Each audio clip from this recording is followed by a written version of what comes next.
Muito bem-vindos à nossa aula inaugural aberta da pós-graduação em Doutrina Social da Igreja, Fé, Verdade e Política, pela Uniítalo, Centro Universitário Católico Uniítalo.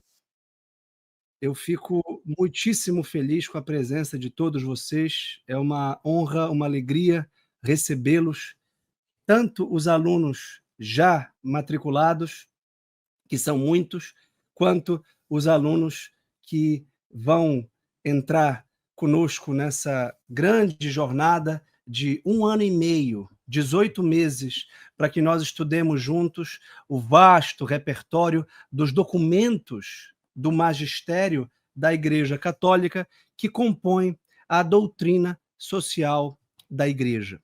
E nesta aula eu quero apresentar para vocês o que é a doutrina social da Igreja, como estudá-la, o que ela não é, e também apresentar 5 dos nossos queridos professores, dos nossos docentes que vão nos ajudar a entender essa disciplina, que são o professor Padre Leandro Adorno, que entrará às 7h30 para falar da ação eclesial, crise da igreja e teologia da libertação, que é objeto de um livro que ele organizou do Frei Clódovis Boff.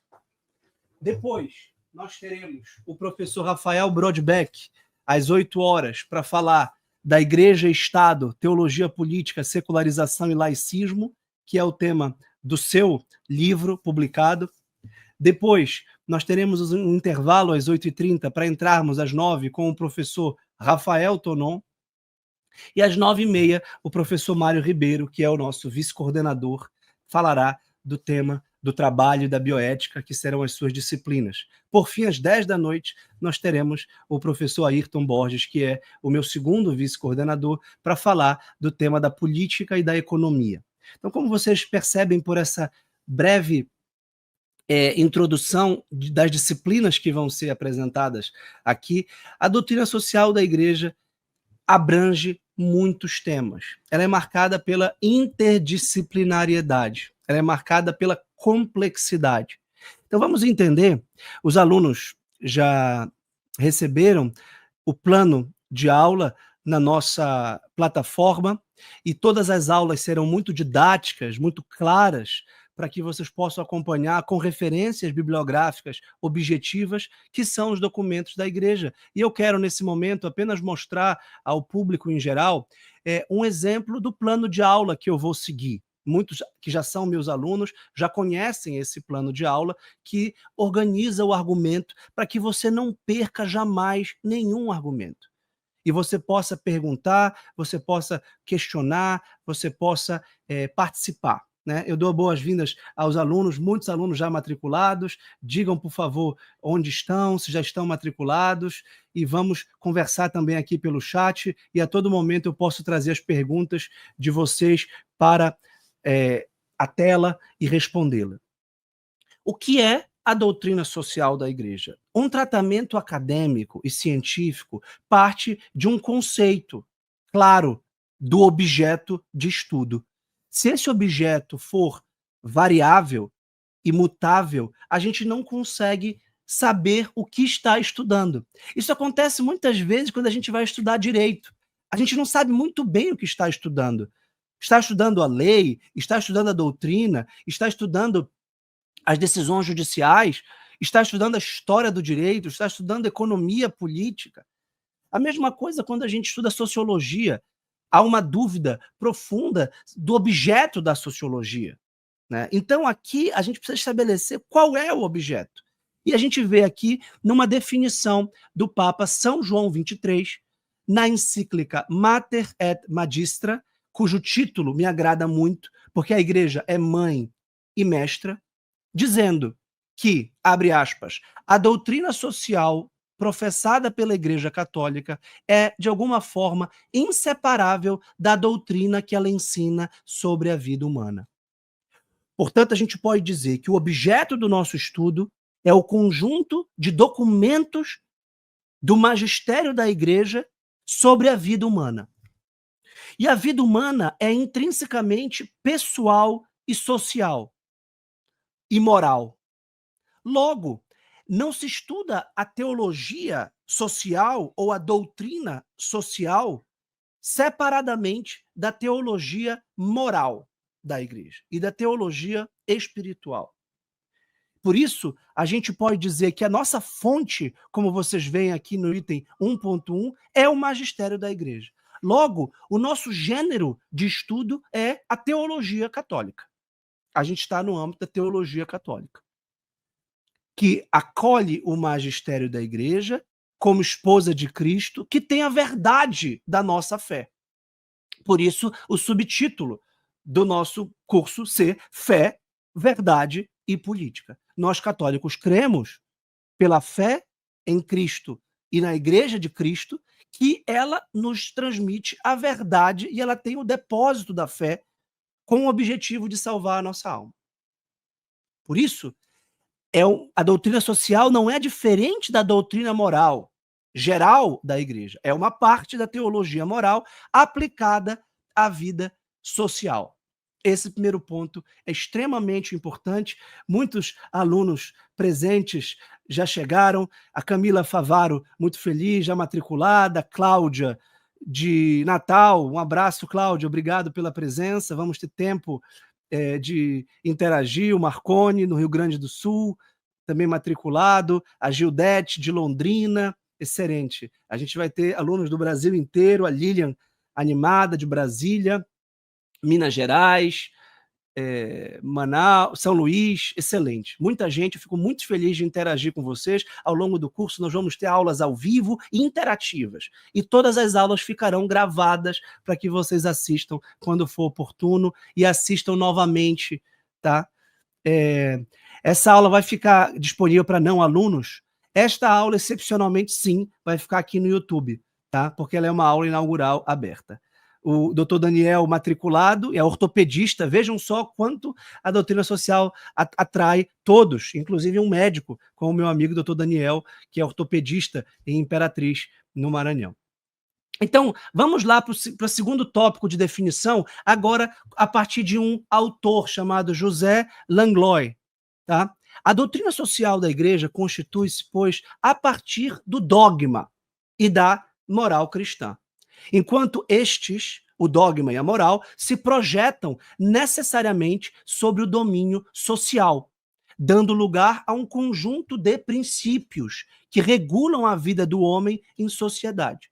Portanto, o ensino social da igreja é a aplicação da regra cristã de fé e costumes às relações sociais. É a explicitação das consciências sociais e, portanto, econômicas e políticas da fé cristã.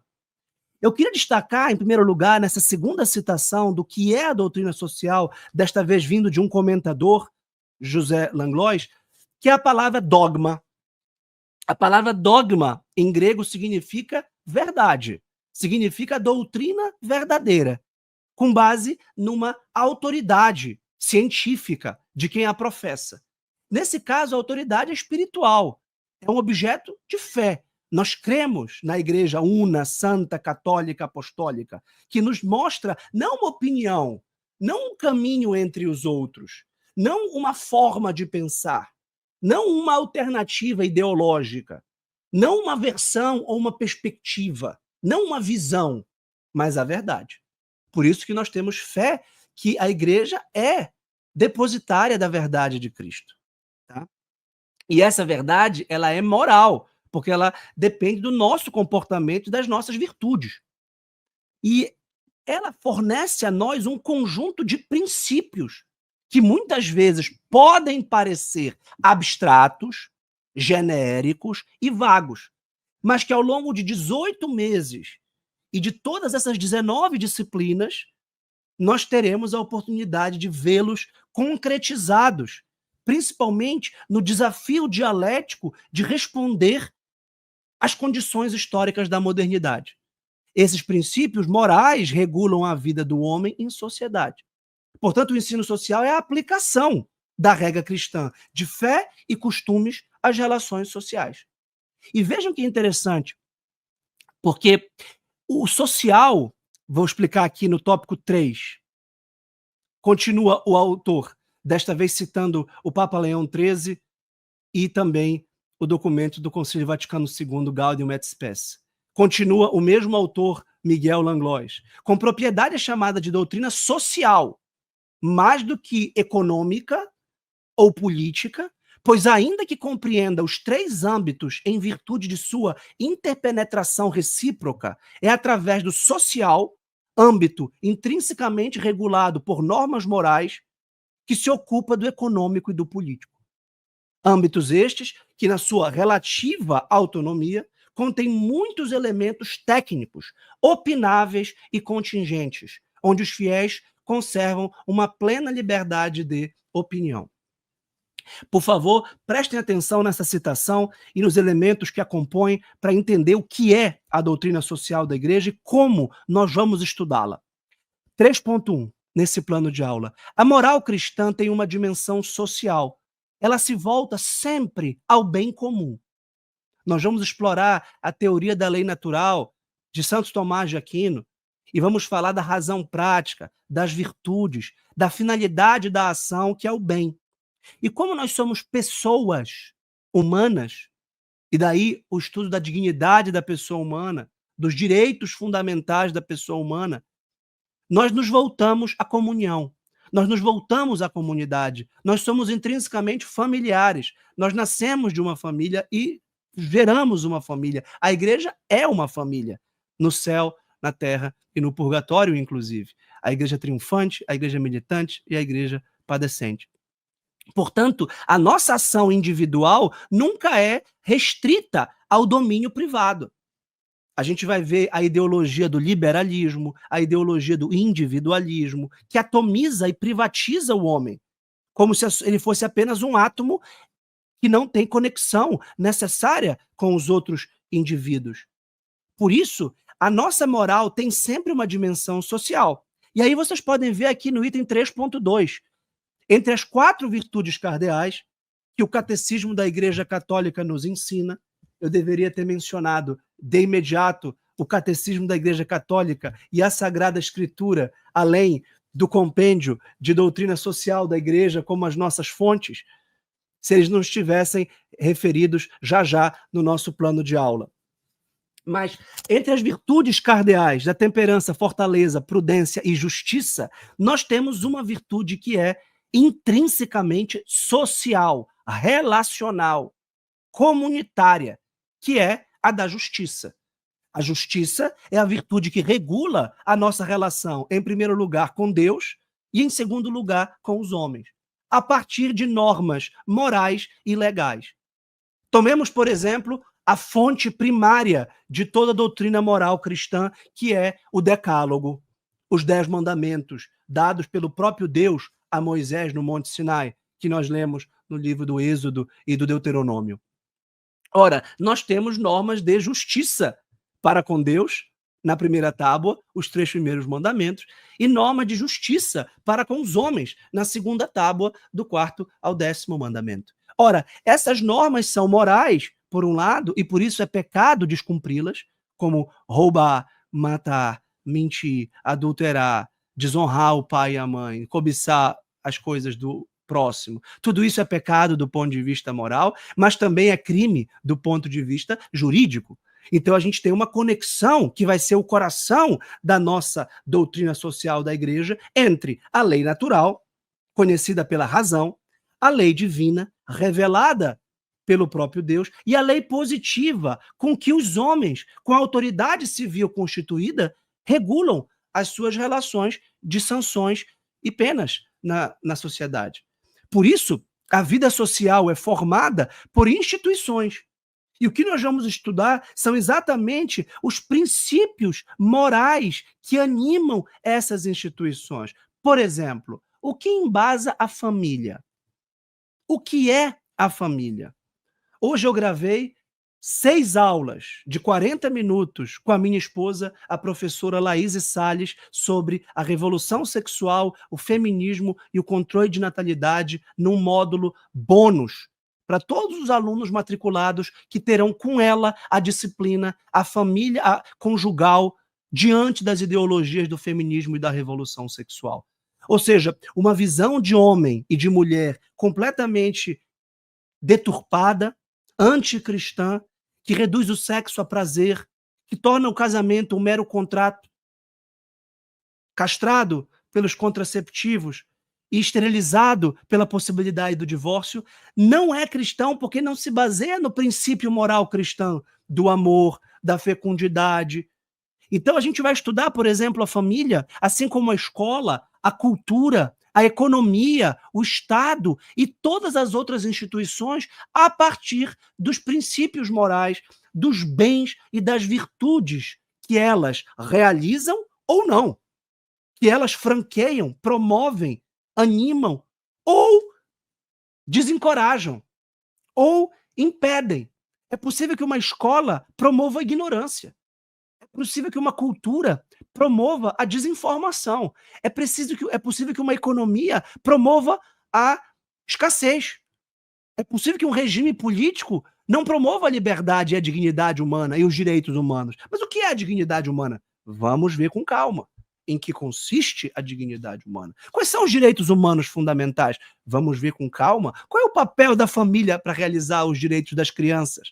Então, nós teremos com a professora Larissa Menegatti o estudo detalhado dos princípios da doutrina social da igreja, que o compêndio de doutrina social da igreja traz muito bem, e que ela mesma, a professora Larissa Menegatti, no seu livro Doutrina Social da Igreja. Então vejam que os nossos professores são autores, são docentes e pesquisadores com um gabarito consolidado de vida acadêmica, com obras publicadas, não são achistas, não são pessoas que estão iniciando e que acham, que pensam, né? São pessoas fiéis ao magistério da igreja.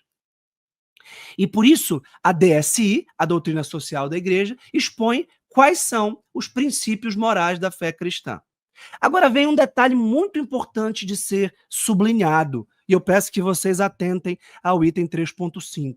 Os alunos recebem estes planos de aula no grupo do WhatsApp que nós temos, na plataforma, e sempre podem editá-los e estudá-los com calma, com bastante didática. Eu queria ressaltar que o nosso estudo ele é didático, ele tem essa preocupação. 3.5. A igreja preserva a liberdade dos fiéis leigos em matéria opinável, isto é, aquilo que não é dogmático. Por quê? Porque não é possível que a igreja fale de tudo o que acontece em todos os cantos do mundo até o final dos tempos. Embora ela seja divina, embora ela seja santa, porque o Senhor a santificou, porque o esposo a santificou, ela está na contingência histórica.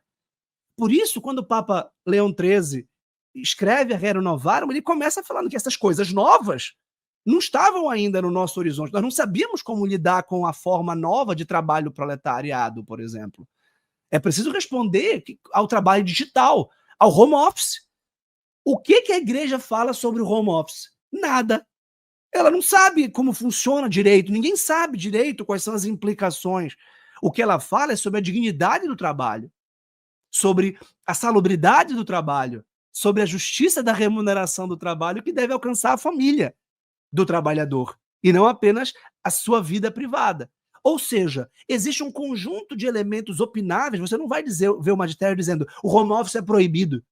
Nunca a igreja vai dizer isso. Ela vai dizer que o trabalho escravo é proibido, porque é imoral, porque o homem não é uma propriedade, não é uma mercadoria, não é um objeto, não pode ser precificado, vendido ou comprado. Isso ela vai dizer. Vai dizer que a prostituição não é um trabalho digno, porque o corpo não pode ser alugado, porque o corpo não é uma propriedade da mulher. Então, os princípios morais, como a dignidade do trabalho, o professor Mário é um estudioso profundo desse tema e pesquisou no âmbito do programa de pós-graduação em Direitos Humanos da Universidade Federal do Pará, sob a minha orientação, o tema do trabalho. E publicou a dissertação, a tese de doutorado, foi recomendada a publicação, inclusive, e será publicada. Então vocês vão ver as concepções de trabalho na modernidade, como os liberais o interpretam, como os socialistas o interpretam e como a igreja o interpreta. E ela garante aos fiéis leigos uma liberdade nesses assuntos, que são opináveis, porque são variáveis. Então essa relativa autonomia é um dos temas principais para que nós entendamos o papel do fiel leigo, que somos nós, a maioria de nós, no mundo social.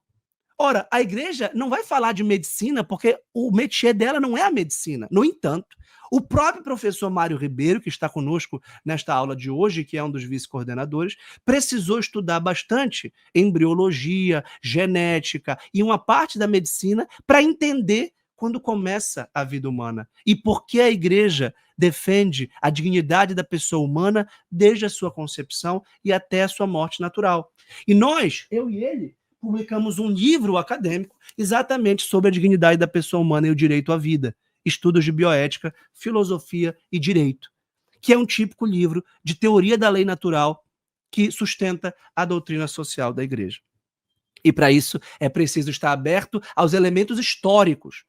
Nós teremos, por exemplo, com a professora Chiara Souza, uma disciplina sobre inteligência artificial, sobre tecnocracia, sobre as mídias digitais. O que a igreja fala sobre isso? O Papa Francisco mencionou isso. O Papa João Paulo II teve grande preocupação com a comunicação social.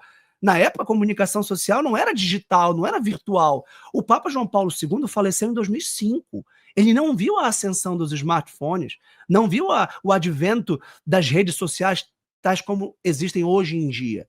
O Papa Leão XIV, que tanto inspira o nosso curso, que na verdade motiva o nosso curso com o seu nome pontifício, em alusão a Leão XIII, e nós já tínhamos concluído, decidido fazer essa pós-graduação quando ele foi eleito e proclamou e decidiu o seu nome. E nós consideramos, é claro, uma confirmação divina da nossa empresa, do nosso projeto da doutrina social da igreja. Ele estaria escrevendo uma encíclica sobre a inteligência artificial e essa quarta grande revolução industrial ou tecnológica, porque nós passamos. Então, qual é o nosso objeto de estudo? O que eu queria chegar? Os documentos do magistério, as encíclicas sociais dos papas. Nós vamos ler juntos, ao longo desses 18 meses, os documentos sociais dos papas, desde Leão XIII ou mesmo Pio IX, dando um passo atrás. Então, a nossa principal referência é o documento que a própria igreja apresenta como o compêndio de doutrina social da igreja. Esse Pontifício Conselho Justiça e Paz compendiou, ordenou, organizou os assuntos atinentes à doutrina social da igreja e por isso é claro que nós vamos nos basear nele como ponto de partida, como apostila que é. Ora, a Vanessa de São Paulo, que já está inscrita no curso, pergunta se nós vamos ler a Teologia do Corpo de São João Paulo II. Certamente sim, Vanessa, embora não toda. Nós teremos uma disciplina sobre a família com a professora Laís Salles e certamente a Teologia do Corpo do Papa João Paulo II é um documento que trata da sexualidade humana relacionada ao bem comum e, portanto, é um objeto do nosso estudo, sim. Naturalmente, nós não a estudaremos em toda a sua vasta extensão, porque é um trabalho de fôlego, é um trabalho grande. Inclusive, eu tenho duas versões deste texto, que é a Teologia do Corpo, e elas têm mais de 500 páginas, 600 páginas. Então, naturalmente, nós não teremos um curso só sobre a Teologia do Corpo, mas mesmo o professor Mário Ribeiro e o professor Ayrton Borges, que são os vice-coordenadores, também são estudiosos desse tema, então vocês terão com eles acesso direto a uma tutoria acadêmica constante. Isso eu queria deixar bem claro. Nós procuramos fazer algo para acompanhar vocês. Este não é um curso virtual em que você simplesmente se sente perdido e autodidata. Não, você será acompanhado pelo grupo do WhatsApp, pelo contato direto com os professores, os vice-coordenadores, certo?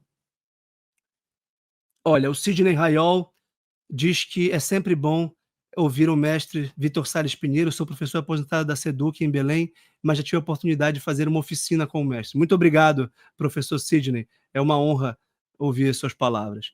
Então, esse documento, o Compêndio da Doutrina Social, está na internet e aqui está o link. E eu quero passar brevemente com vocês pelo sumário para que vocês entendam quais são os temas que nós vamos estudar e que vocês podem estudar clicando diretamente nesse link e começar a ler.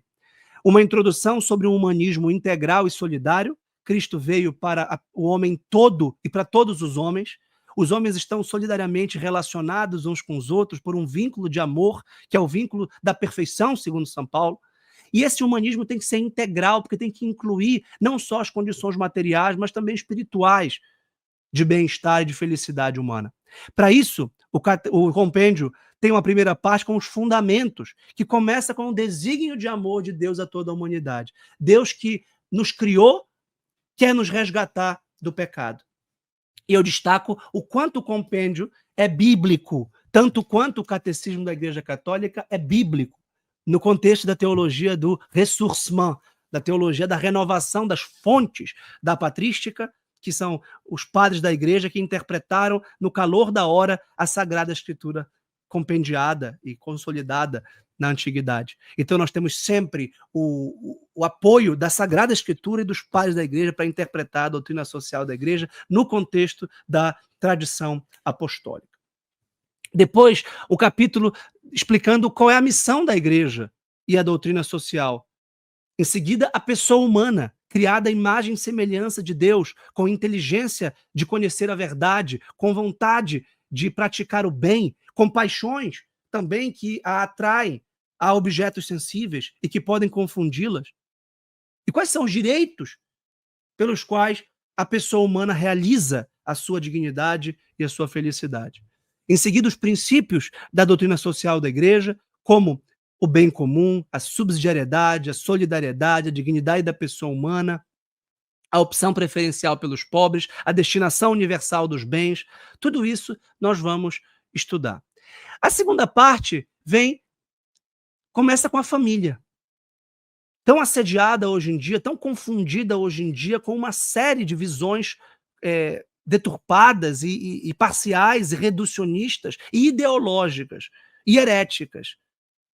Nas próximas aulas dessa primeira disciplina, nós vamos tratar do que é a filosofia, do que é a teologia, de como a filosofia busca a verdade contra as ideologias e como a teologia defende a ortodoxia contra as heresias.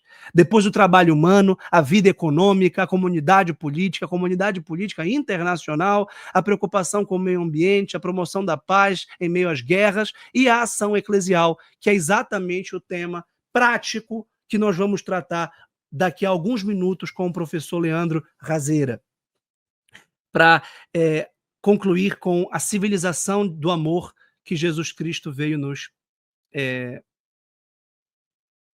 ensinar. O nosso curso acompanha basicamente o compêndio, dividido em 3 módulos: os pressupostos, os fundamentos e as aplicações.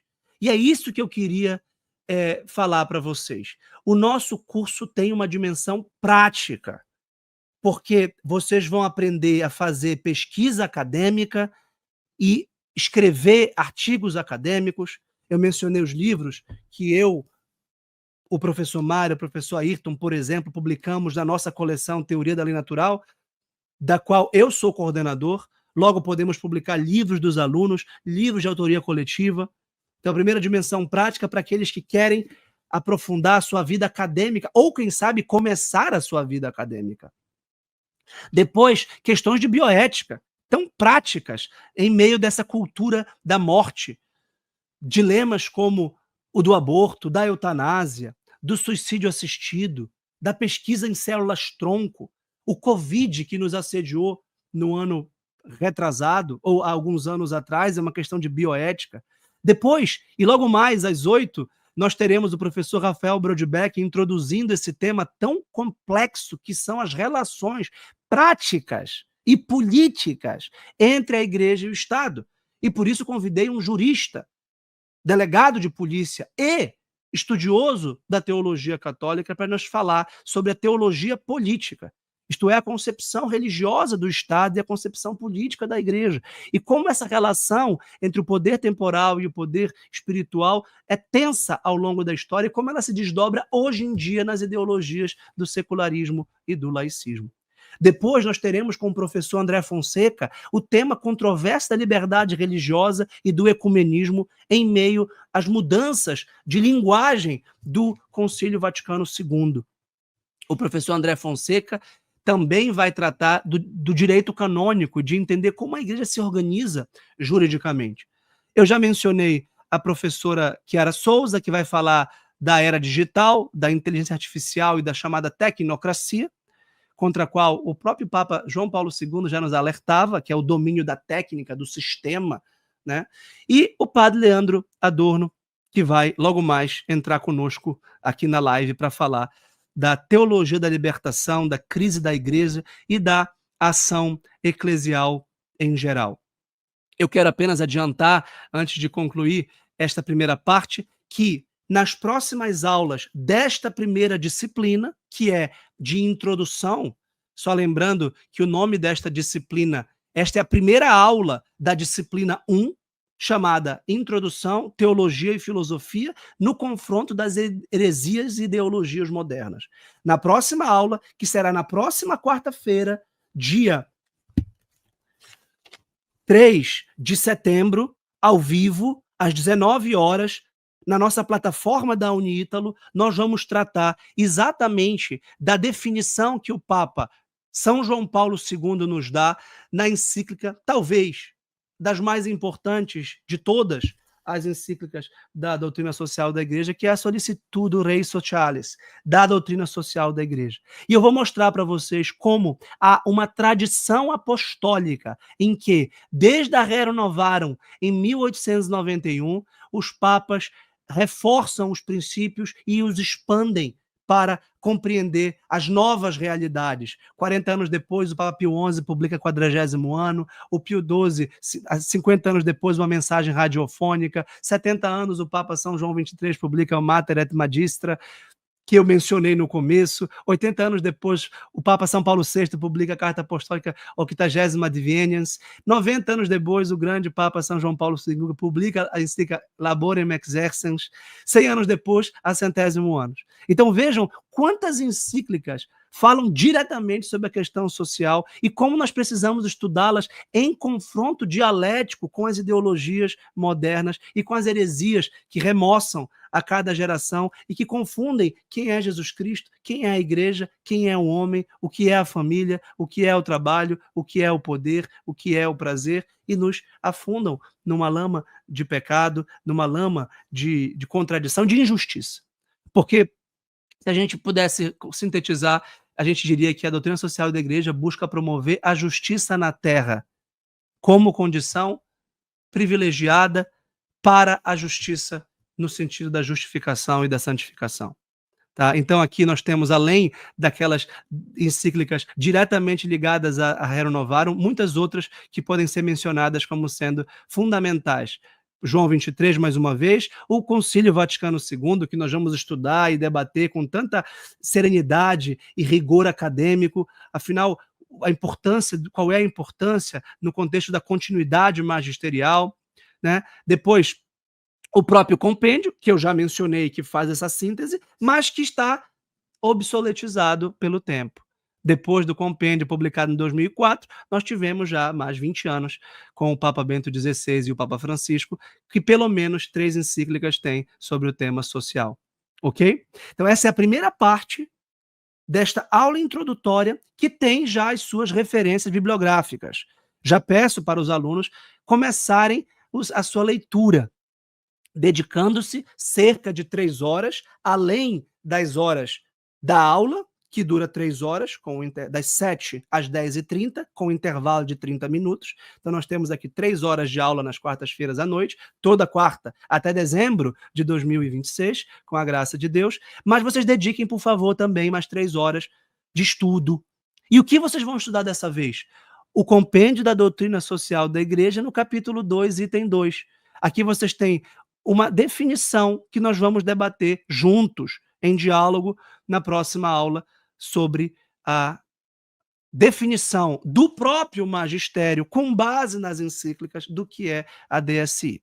Em segundo lugar, eu passei para vocês escaneado o capítulo 1 do livro do José Langlois, Doutrina Social da Igreja, que eu li no primeiro momento desta aula, porque esse capítulo me pareceu extremamente didático e claro sobre o que é a DSI. Então eu escaneei e mandei para vocês no nosso grupo do WhatsApp e também na nossa plataforma. Já está